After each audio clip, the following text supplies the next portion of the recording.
నీ జీవితం, నీ ఆత్మీయ జీవితం ఎలా ఉంది? అపవాదికి అవకాశం ఇస్తున్నావా? వాడు నిన్ను చెరుకులో ఉన్న రసాన్ని ఎలా అయితే పిండేస్తారో నీలో ఉన్న మొత్తాన్ని అలా పిండేస్తారనమాట. అర్థమైందండి? అందుకని ప్రతి ఒక్కరు గమనించుకోవాలి, ప్రతి ఒక్కరూ తెలుసుకోవాలి.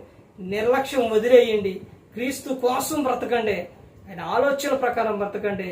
ఎందుకు నీ జీవితకాలం అంతా ఎంత చెప్పినా నువ్వు వినట్లేదు అని అంటే సామెత గ్రంథంలో చెబుతారు, ఎన్నిసార్లు గద్దించినా నువ్వు వినమల్లని వాడు హఠాత్తుగా నాశనం అవును అని ఉంది.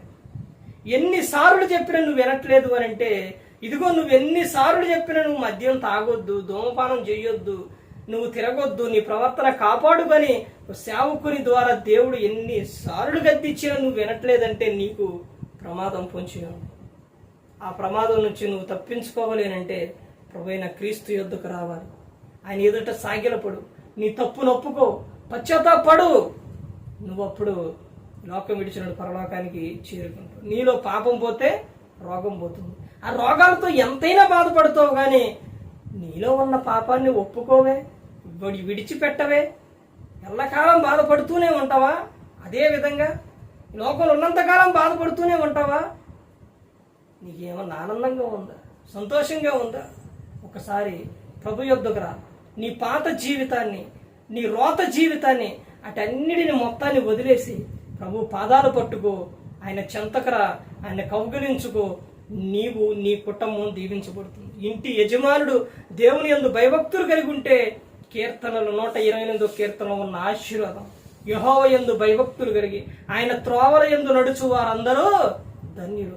నిశ్చయముగా నీవు నీ చేతుల కష్టార్జితం అనుభవించదు. నీవు ధన్యుడు, నీకు మేలు కలుగు.